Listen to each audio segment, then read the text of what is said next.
আসসালামু আলাইকুম। সকল জীবের কল্যাণ হোক। আর আপনারা পশু পাখিকে ভালোবাসবেন, দেখবেন মন থেকে শান্তি পাওয়া যায়। আর এই কথা বলার কারণ হচ্ছে পশু পাখি কখনো মানুষকে কষ্ট দেয় না বা বেইমানি করে না। হ্যাঁ, কিছু কষ্ট দেয়, সেটা হচ্ছে আপনার লাভের জন্য বা মনিবের লাভের জন্য। কুরবানির সময় এক কষ্ট পাওয়া যায় বা বিক্রির সময় এক কষ্ট পাওয়া যায়, কিন্তু সেগুলো হচ্ছে মনিবের লাভের জন্য।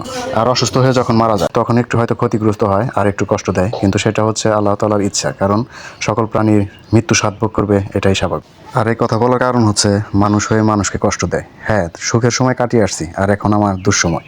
আর এই দুঃসময়ে আমার পাশে না থেকে দূর থেকে হাসে আর পিছন থেকে বদনাম করে। তো আসলে এই জন্য মানুষ চিনতে পারতেছি, কারণ মানুষ কতটা রং পাল্টায়। আর আমি মনে করি আসলে সবার জীবনে দুঃখ আসার দরকার, আর দুঃখ না আসলে মানুষকে চেনা যায় না। তো এটা সবারই দরকার, মানুষ চেনার। আসলে হয়তো ভাবতে পারেন যে আমি এগুলা কথা বলতেছি কেন গরু গোসল দেওয়ানোর সময়। আসলে এটা আসলে মনের কষ্ট থেকেই বলতেছি। তো যাই হোক, আসলে সবই উপরওয়ালার ইচ্ছা। মানুষের এগুলোর মধ্যে মানুষের কোনো হাত নেই। তো যাই হোক, গরু সকাল সকাল আমি গোসল দেওয়াই দিতেছি আজকে। হয়তো ভাবতে পারেন এই পোশাক একই পোশাক, কিন্তু আগের ভিডিওতেও এই পোশাকই পরেই দিয়েছি, কিন্তু সেটা ছিল কালকে বিকেলে। তো একই পোশাক পরে রয়েছি দেখে বিদায়ী আমার আজকে সকাল সকাল একই পোশাক পরে গোসল দেওয়াই দিতেছি। তো সকাল সকালে গোসল দেওয়াই দিলে আর কি গরুর ঘরও শুকনো থাকে, গরুর শরীরও ঠান্ডা থাকে। তো এই জন্যই আর কি সকাল সকাল গোসল দেওয়ার উদ্দেশ্য। এ কাজে আমি আসলে নতুন, এই জন্য আমার কোনো নিয়ম কানুন ওইরকম জানি না বা বুঝি না, আর নিয়ম মেনটেন করতে পারি না। তো তাই এই জন্য আর কি।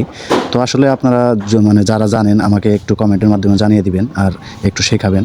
আস্তে আস্তে হয়তো ইনশাল্লাহ শিখে যাব, কারণ সব কিছুই তো আসলে সবাই মায়ের পেট থেকে শিখে আসে না। তো আস্তে আস্তে শিখে আর নতুন করে শুরু করেছি। দেখা গেছে যে একটু একটু করে কাজ করতে করতে দেখা যাবে যে আমি শিখে যাব ইনশাল্লাহ। তো এর মধ্যে আপনাদের দোয়া লাগবে, তো আপনারা বেশি বেশি দোয়া করবেন যেন আমার দুঃসময় কেটে যায়। আর মানুষের সব সময় সুখের সময় থাকে না বা দুঃসময় থাকে না, সব সময়ই আসে। দুঃখ সুখ মিলিয়েই আসলে জীবন। তো এর জন্য আমি মন খারাপ করি না। তো সবাই দোয়া করবেন ইনশাল্লাহ আমি যেন ভালো থাকি বা আমার গরুগুলা যেন ভালো থাকে। তো আপনারা সবাই ভালো থাকবেন, আমি দোয়া করি ইনশাল্লাহ।